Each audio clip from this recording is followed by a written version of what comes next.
Hey there, this is Clay with the Relationship Inner Game Experience, and today we are going to be talking about something that I've been noticing that a lot of people have been struggling with a lot lately, and that is the issue of trying too hard. And we all know that trying too hard is not going to really inspire somebody to want to be in a relationship with you. We all know this from, obvious examples like calling a million times a day, bending over backwards, and all of that stuff. But there's so much more to trying too hard than just that, okay? And there's a lot of ways that people are slipping into this try hard kind of dynamic without necessarily even realizing it, okay? So we're going to go into this a little bit more today. Now, when it comes to trying too hard, let's talk about why this is not a desirable quality for creating a great relationship or a great dynamic, okay? So we want to be in a relationship with somebody who's going to offer some sort of value to our lives, right? We don't just want to be in a relationship just for the sake of being in a relationship. We want to be in a relationship because we think it's going to add some sort of value to our lives. Now, this is a topic for another conversation, but oftentimes people think that, we all want what we can't have. And if you just play hard to get, that suddenly everybody's going to be chasing you. And that's not necessarily so. The fact of the matter is that we don't really want what is hard to get. We want what is valuable, right? We want what is valuable to us, right? So like, for example, I wouldn't know how or where to obtain a nuclear weapon, right? I don't know where I would go and buy one. It's very difficult for me to get a nuclear weapon. But at the same time, I also don't want a nuclear weapon, right? There's no value in my life in having a nuclear weapon. I wouldn't even know what to do with one if I had one. So even though nuclear weapons are very difficult for me to get, I have no desire to have one, okay? The truth is that they are not valuable to me because they do not add value to my life and experience. Maybe if I was the dictator of a small country or something, it might provide value to me, but I'm not. And so I have zero desire to have a nuclear weapon. On the other hand, things that are fairly easy to get are actually quite valuable to me. Just, as an example, one thing that I loved doing back when I was living in Bangkok is that I'd love to go to get a massage every couple of days. I couldn't go every day because sometimes you might be sore after a massage and you need to wait a few days before you go back. But just a way of experiencing Thai culture and also of practicing some personal growth on my own end in terms of getting better at receiving. I actually went and got regular massages, and they were, there's no shortage of massage parlors in Bangkok, and I just liked going and doing it because it was valuable to me. It was something that was good to me. It helped me feel better in my body. It helped me work out some kinks and stuff like that from doing yoga or from walking around the city and all of that stuff. And it was valuable to me even though it was not hard to get. So the truth of the matter is that we all want what is valuable to us. And when you come off as trying too hard, you're essentially broadcasting a message to someone else that you're not going to really offer any value to them. Now, how is this? Okay, so if you are trying too hard, what's happening is that you are investing more in the other person's opinion of you than you are in your own opinion of yourself or in your own life. And when you're investing more in someone else's opinion of you, then you're essentially telling that person that, hey, there's nothing going on here. There's nothing interesting going on here. My life is not even interesting enough for me to be interested in it. So I'm just going to put all of my attention on you, okay? And when this happens, the other person says, okay, you're putting all this attention on me, this is weird, especially if I haven't done anything to earn it, right? Like oftentimes happens with attractive women when men just start catcalling them or just go up to them and say, hey, you're beautiful, want to go out on a date with me or something like that, right? That's unearned attention, which we talked about maybe one or two Relationship Inner Game episodes ago. So I'm not going to go into that here. But when it's unearned attention, there's no value in it. And if somebody's just offering stuff to you and you've done nothing to earn it, there's no value in it. And if somebody's overinvested in your opinion of them, then it sends a strong message that they don't put much value in themselves and they don't put much value in their own life or their own experience of life. Otherwise, they would be putting more attention on their own opinion of themselves in their own life rather than putting so much onto you, okay? And so what happens is that this person starts to say, okay, if we were to come together and be in a relationship together, there's really not much for me to get out of this except for a sycophant. And so there's really not much value added to my experience. And so that is why being overinvested is not something that is going to bring you into a great relationship, okay? Now, sure, maybe if you're overinvested in somebody who has ridiculously low self-esteem and you need to just constantly prop them up and all that, sure, maybe that might work, I don't know, but it's probably gonna annoy you and frustrate you in the long run because that person has low self-esteem and because they're always looking for reassurance and looking for you to fill up their bucket that has a giant gaping hole in the bottom of it, okay? So just keep that in mind. But when it comes to being overinvested, when it comes to trying too hard, yes, there are the obvious things that people do, like calling a million times a day or giving people unearned compliments and things like that. But beyond that, there are other ways that people try too hard, and these are often more subtle.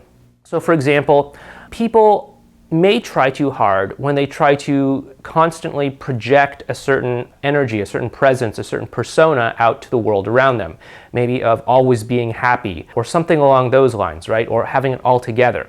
And this can come across as trying too hard because, you know, nobody is always happy. Nobody is always nice. You know, nice guys, I'm talking to you. Nobody always has their act together, right?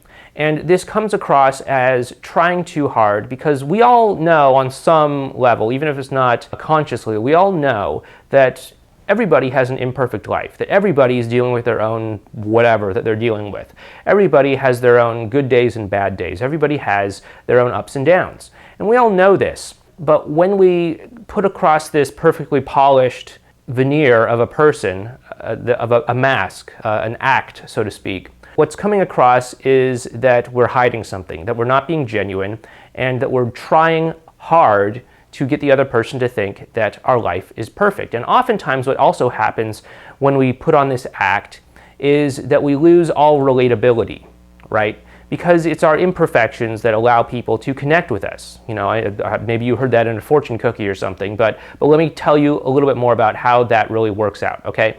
There are so many times that I see people that will, you know, send me, for example, a text conversation that they're having with somebody. And it's one of these just like really dull conversations that goes like, "How are you? I am good. What is up with you? Not too much. I am okay.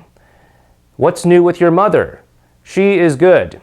That is great that your mother is good. How are things with work? They are fine.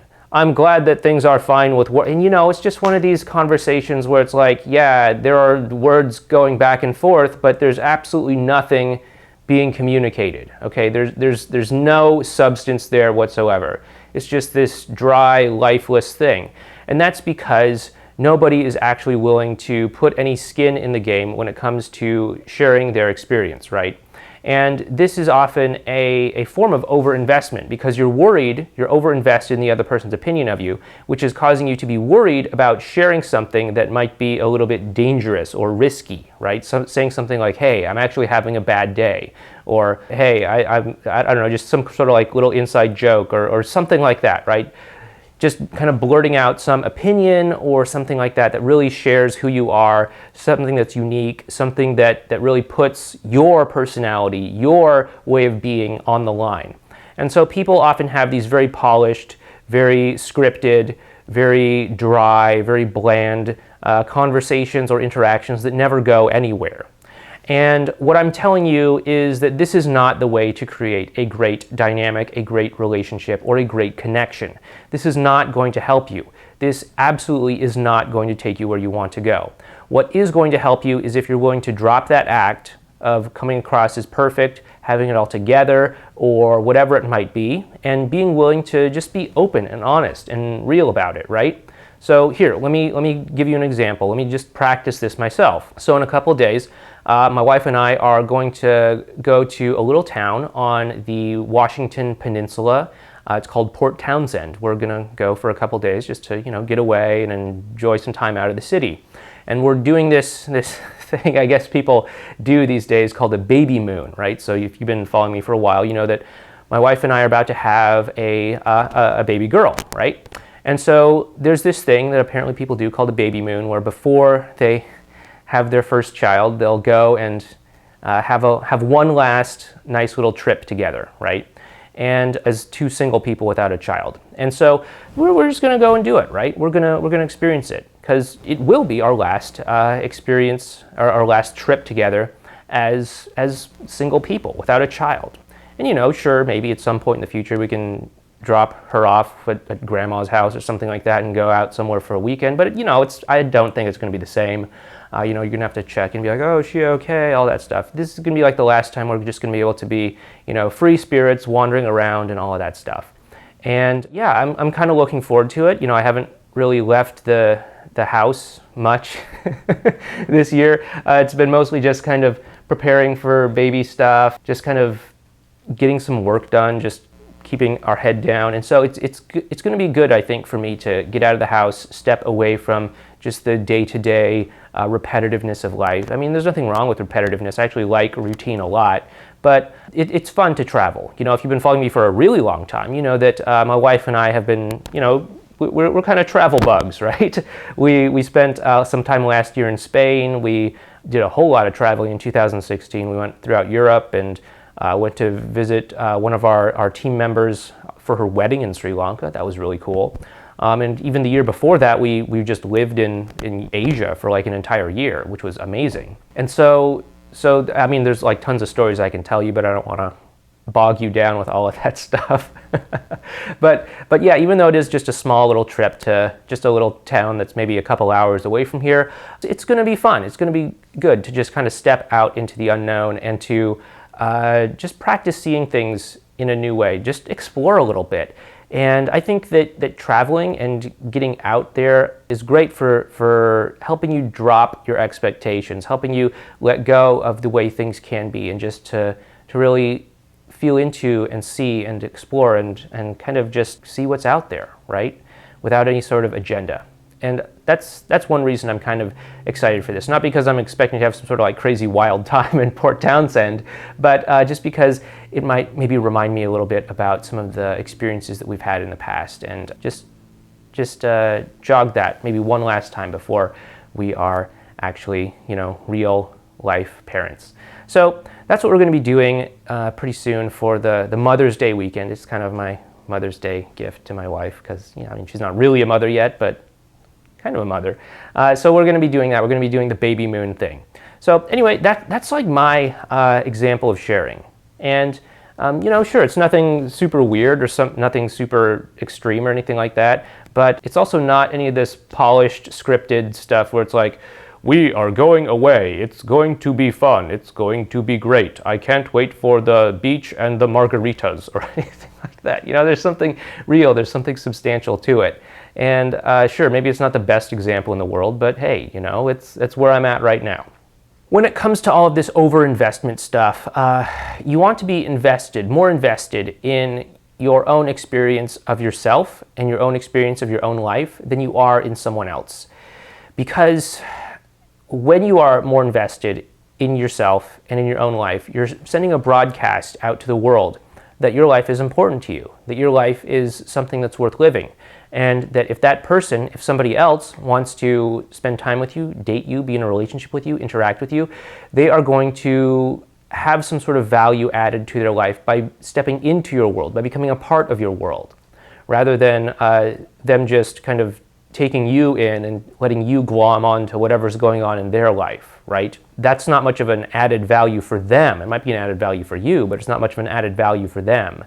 And so remember, we all want what is valuable, and in order to not be overinvested in someone else, we have to not play hard to get, not pretend like we're so cool and aloof or anything like that, but to just really invest in our own lives, to live a life that's actually meaningful to us, to live a life that actually excites us. And when we do this, We won't be over-invested in other people. We won't be micro-analyzing every Facebook like or every text message that we get, like, oh, what did that emoji mean?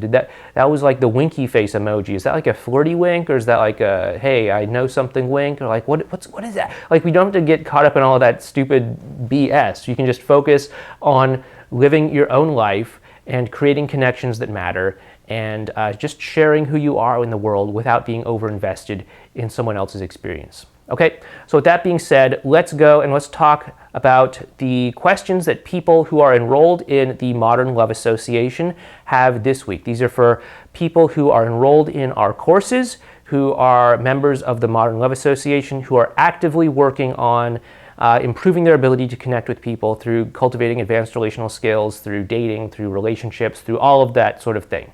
Let's go and see what people are talking about and asking this week.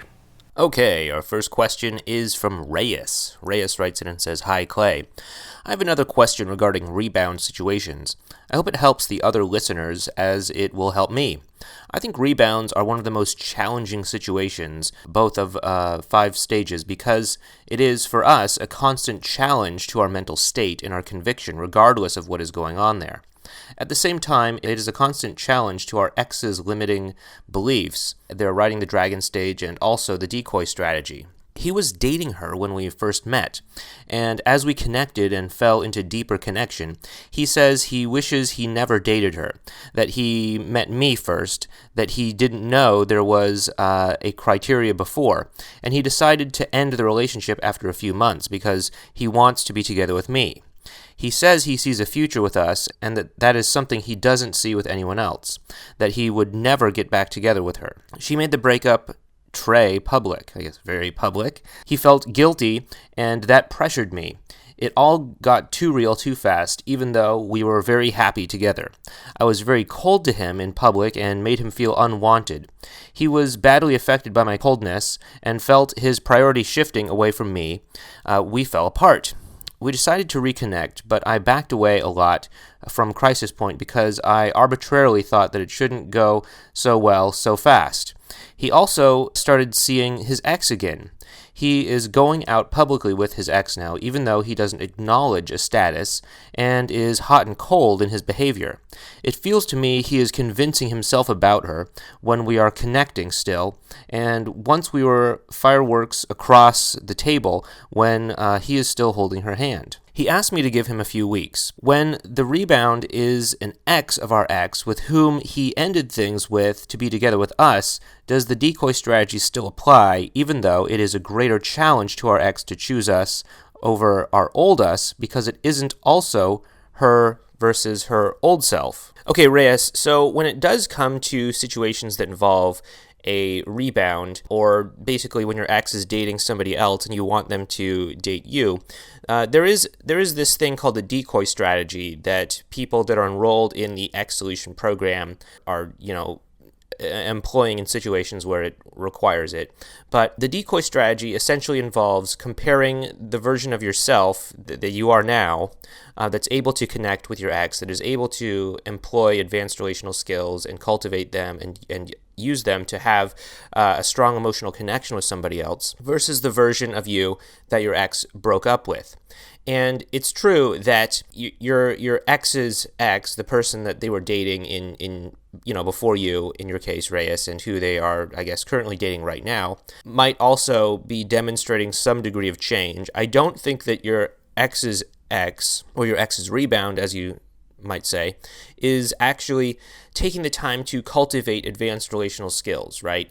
Oftentimes when people try to get back together with their ex, they don't put in a whole lot of effort into changing their way of being when it comes to interacting with their ex, or anything along those lines. They might try to change something external, like, I'll just try harder, I'll just, try harder to complain less, I'll try harder to be nice, or even something as simple as, I'll get in shape, I'll get a new hairstyle or a new fashion or something like that. And it's pretty obvious that isn't any sort of real substantial change, especially when you consider the fact that once you start to get comfortable in a relationship, you'll start to slip back into your old way of being again. So unless there's actually a true transformation in the way of being that you're bringing to the relationship, there's most likely going to be some kind of backslide once somebody's guard gets let down and it's like, oh, well, look at that, I'm just back in the same old, right? So unless your ex's rebound is actively involved in changing their way of being, I still believe that the decoy strategy would work for you, because as somebody who is developing the advanced relational skills that we teach, you are really standing head and shoulders above other people who your ex might be interacting with. Instead of just relying on psychological mind games like playing hard to get or whatever, you're actually building a solid emotional connection with your ex. And the solid emotional connection is ultimately what's going to bring the two of you back together, okay? And you're right. Having an ex who is in a rebound relationship is extremely difficult on an emotional level. There are often times when it's impossible to ignore the fact that your ex is in a rebound relationship, and it can be very upsetting to you on an emotional state, either because you see them together on a regular basis, or because they talk about them, or because they maybe post about them online or something like that.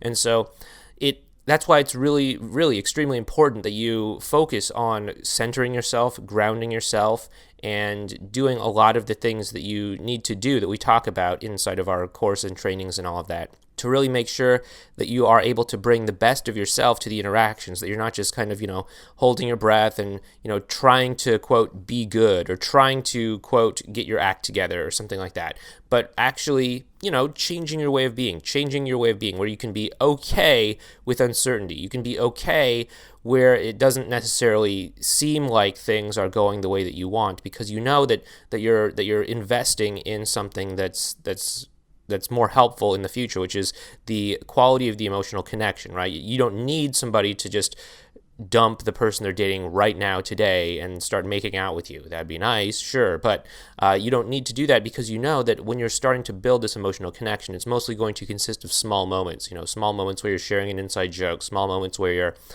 connecting on an emotional level, small moments where you're revealing that you're not the same person that they broke up with, or something like that. And these things will start to compound on each other, one after another, and eventually they will reach a sort of threshold, a sort of tipping point, where your ex will start to really understand that it's a different game, and that the quality of the emotional connection that you have is so strong that any reactance that they have, any hesitation that they have, starts to disintegrate, and the two of you just suddenly end up together. And the rebound relationship, the other external things that might seem to be keeping the two of you apart, just resolve themselves. Your ex will just decide on their own to break up with their rebound, because the connection with you is stronger than what they have with somebody else, okay?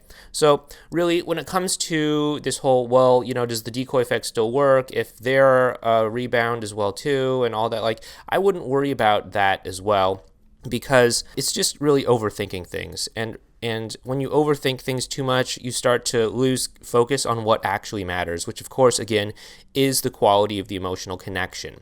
So, Reyes, I hope this helps you out, and please keep us updated on how things go moving forward from here.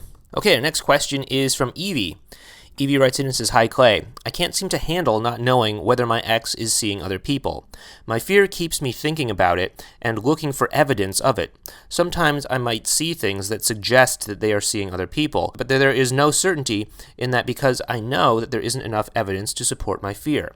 I'm merely succumbing to my BS thoughts. It seems that just acknowledging that I am BSing myself doesn't help me feel better. Although I know that I don't have enough evidence to support my fear, I still feel it anyway.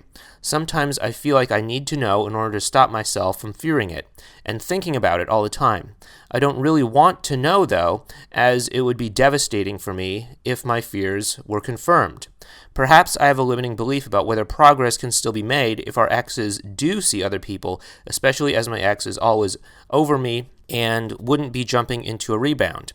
How can I manage this fear so that it doesn't take over my thoughts and feelings? How can I better handle this uncertainty?" Okay, so yeah, like we just talked about a moment ago, it can be very difficult when you find out that your ex is dating somebody else, and it can really jolt you emotionally speaking. And so if your ex is seeing somebody else, or if they're not seeing somebody else, it can be something worth knowing, right? But here's the thing, like I just told Reyes, you don't really need to worry about that kind of thing too much, because the quality of the emotional connection between you and your ex is stronger, is the most important thing that you need to focus on, rather than if they're seeing somebody else, okay? Rebound relationship is a distraction from what is ultimately important. Who is initiating contact first is a distraction from what is actually important. All of these things, emojis, who's texting who first, who's initiating things, all of that is a distraction from what is ultimately important, which is whether the two of you are able to have a high quality emotional connection. And the more time you devote and invest into things that are not important, the less time you have to invest in things that actually are important, okay? And that's fine if you want to, invest your time on unimportant things, because the important things are just down so solid that you don't have to worry about them. But if the important things are not down so solid that you don't have to worry about them, then investing time in unimportant things is essentially a waste of your time, and it's just going to drive you further and further away from where you need to go and what you need to focus on. So when it comes to fears about whether or not your ex might be dating somebody else, I think it's actually most valuable to maybe just even assume that they are, right? Because even if you were to somehow find out that no, he's not dating somebody else, how does that make you going to feel tomorrow or next week or something like that? Are you going to start to wonder, well, maybe he met somebody yesterday, or maybe he met somebody a couple of days ago, or maybe he's opening up an online dating account right now, or you don't know, right? And so that fear is just going to start to creep back in again. And so even if you were to find out that he's not dating somebody else, it's just a temporary fix. It's just a temporary thing that's just going to make you feel better for a short period of time before it starts to creep back in, and then you're going to start to worry, is he going to see somebody else? Is he going to date somebody else or anything like that? And so what I would do is just assume that he might be dating somebody else. Assume that is something that he can do. I mean, the two of you aren't in a relationship. He certainly has a right to date somebody else if he wants to. So just assume that that's something that he might explore and something that he might be open to. And what that's going to do is it's going to help you to emotionally process the fact that he might be dating somebody else, rather than having it be this thing that you're terrified of because you think it's going to completely devastate you on an emotional level, okay? You can start to process this, because if you're having a difficult time imagining him dating somebody else, and that just shows that there is some work to be done when it comes to emotional acceptance. And if there is work to be done when it comes to emotional acceptance, it means that you may not have the full capacity to connect with him on an emotional level, right? Because if you are blocked in a certain area of emotional acceptance, it can also block you in other areas of emotional acceptance, which will allow you to connect on an emotional level. So if you're unable to process and be emotionally okay with the fact that he might be dating somebody else, you also might be blocked in your ability to connect with him on an emotional level. You might be blocked in your ability to empathize with him. You might be blocked on your ability to form a deep, meaningful emotional connection with him if you are so concerned, and blocked on your ability to actually consider that he might be dating somebody else. So for the sake of helping you to unblock your emotional acceptance area, I would suggest that you assume that he is dating somebody else, not in some sort of catastrophe prediction sort of thing where you fueled the BS machine and you're like, yeah, I knew he was going to date somebody else. Man, always jump right into a new relationship. This always happens. I'm not talking about anything like that. I'm talking about assume that he is dating somebody else as a way for you to practice being emotionally okay with situations as they are. Because as you start to become more emotionally okay with situations like that, you will start to notice that your ability to connect with other people on an emotional level will be a whole lot easier, because you will be much more emotionally accepting. You won't be so attached to outcomes being one way or another. You know that no matter what happens, you'll be able to handle it. And as you start to develop this, it will help you to connect with people such as your ex, such as other people in your life, etc. And that absolutely can change your life and can improve your life in an amazing, immeasurable way. So, Evie, I hope this helps you out, and please keep us updated on how this goes moving forward from here. Okay, our next question is from Max. Max writes in and says, "Hello, Clay. I tried to reach out to my ex too soon after the breakup while I was still not completely over the breakup and was asked to never reach out again. It has been 6 months of ANC since then, and I feel ready to reach out. Rational me, I guess, is being mindful of her request, but not without knowledge of the concept of content versus context. Her birthday is coming up next month, and I want to send her a birthday note. I intend to keep it light to the point of happy birthday, hope you are well, but I'm struggling to find the open loop opportunity to give her the chance to reach back. I intend to avoid the wall of text or overinvestment with somebody I haven't seen in 8 months, but dated for 3 years. Is a birthday card a low barrier way to re-engage with an ex, or a one-off that won't entice engagement?" Okay, so when it comes to things like birthday cards, if you just send something like "Happy birthday, hope you're well," that probably isn't going to elicit a response, right? Because it's really not an investment of any real magnitude. Basically, it says, you went to, I don't know, the drugstore or something and picked up a card and wrote "Happy birthday, hope you're well," and then you sent it off, right? There's really very minimal investment there, so it's not really worth her time to really respond to it. I mean, maybe she will, but it's like, in my family growing up, a lot of my family members just would send birthday cards to each other, and they would just pick up a card and, it'd say whatever the card said, like, "Happy birthday, it's that time of year," or whatever. And then they just sign their name. They wouldn't put a message like, "Hey, I've really enjoyed, knowing you over the past year. I hope the thing is going well, blah, blah, blah." They wouldn't say anything like that. They'd just sign their name to it, and that's fine. That's what they did. But it didn't do anything to really create an emotional connection, okay? It's just like, oh, hey, it's your birthday, right? And I think sending a card such as the one that you're describing here is probably going to have a similar effect, where she's probably not going to feel a strong level of need or desire to write back to you. So what I would do is I would actually put a degree of vulnerability in there. Maybe nothing super overwhelming that's going to be overinvested, like, "Hey, I love you so much, I miss you, let's get back together," anything like that, because obviously we all know that doesn't work.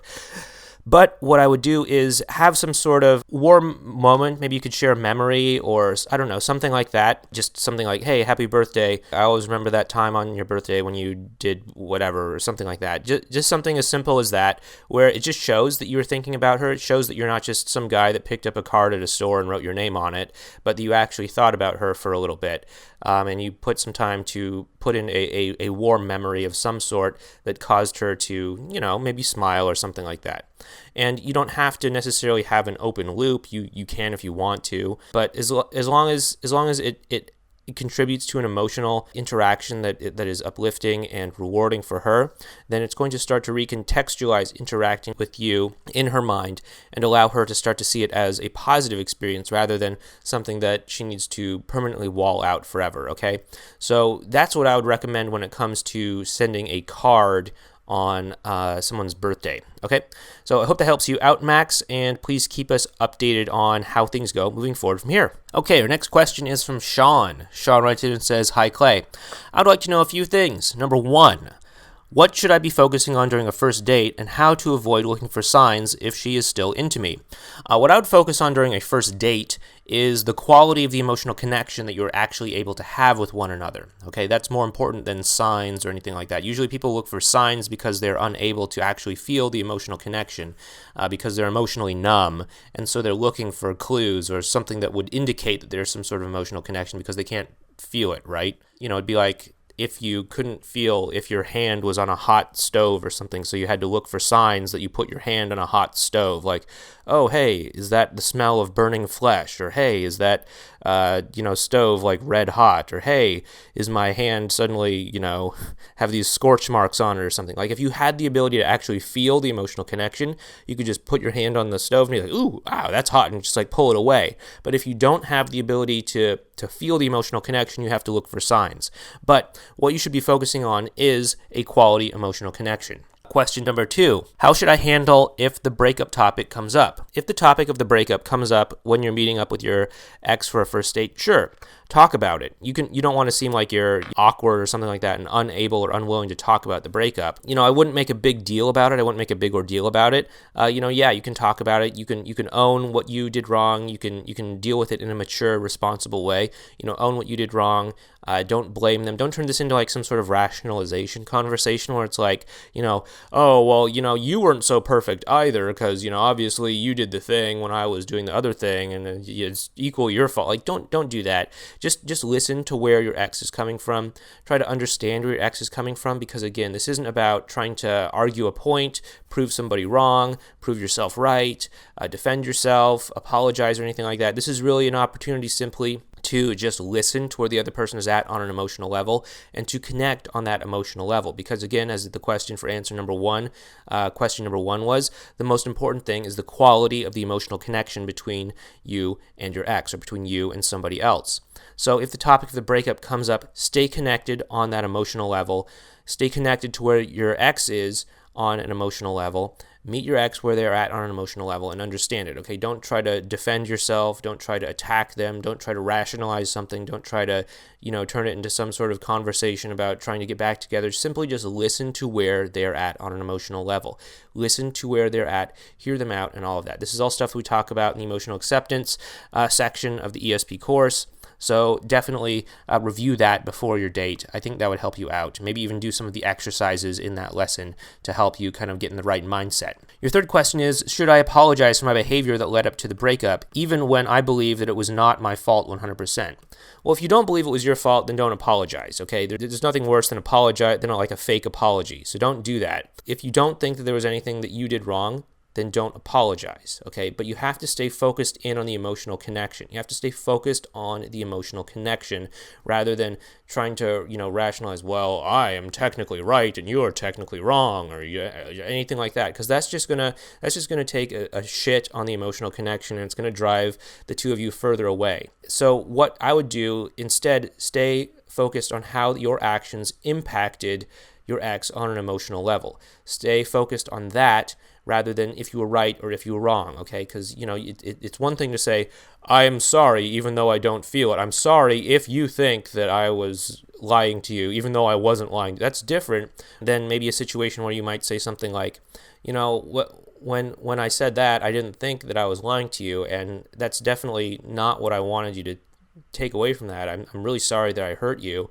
and that's definitely not how I wanted my actions to leave you. So I really never wanted that to happen, and I'm really sorry that happened. That's totally different, right? Because I'm not apologizing for what I did. I'm simply just apologizing that maybe my actions led to maybe hurting somebody or something along those lines, right? So don't apologize if it's going to be fake. But do stay dialed into the emotional impact that you had on your ex, and do follow that. And, if you're able to have empathy for your ex and maybe have empathy for how maybe what you did impacted them, you can relate to them on that level. You can say, hey, I'm sorry I didn't intend for you to feel this way. I didn't intend for you to take it this way when I said this one thing, or, whatever it might be. Okay. And that way you're still owning what you did. However, you're still acknowledging how what you did impacted them. Okay. Your fourth question is, how should I set up a second date even when I feel weird that she is seeing another guy? Should I let her know that I respect her new relationship and that I am just a friend? Well, I wouldn't go out of my way to say that unless there was some sort of hesitation on her part or something like that. But, if the two of you have a good first date and you have a good connection with one another, you could just say something like, hey, this is a lot of fun. Let's get together sometime. Are you free next week? Or if something comes up during the conversation and, maybe she says that she's into some kind of art exhibit, you could say, hey, what do you say we go check out that art exhibit next weekend at the blah, blah, blah, whatever, something like that. If she seems apprehensive about it, maybe due to her rebound relationship, you could say something like, hey, don't worry, I promise I'm not going to let you seduce me, or don't worry, I know you're dating so-and-so, or something like that.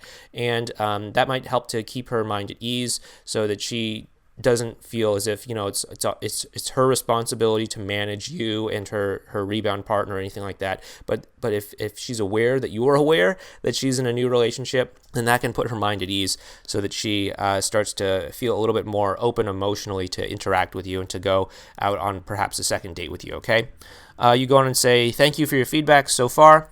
I have made a little progress and have built small positive vibes since last week with little talks and jokes in person.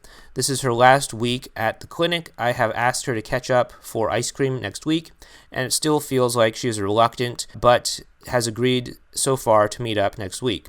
She has a bad history with backing down at the last minute, so I do not have my hopes too high. Okay, Sean, so I hope that this has all helped you out, and please keep us updated on how things go moving forward from here. All right, so those are the questions that people have had this week, and this has been this week's Relationship Inner Game Experience.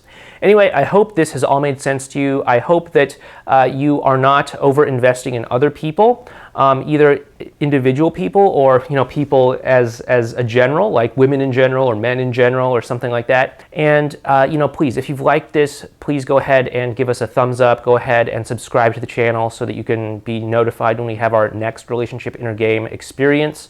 And also, please leave a comment down below letting me know what sorts of videos you'd like to see us make in the future, what sorts of topics you'd like to see us talk about in the future. And of course, if you like what we do, please feel free to check out modernlove.life and go visit things if it seems interesting to you. If you want to join one of our courses, please feel free to sign up. But yeah, that's over at modernlove.life. Anyway, this has been Clay. This has been Relationship Inner Game, and we'll talk to you next time. Take care.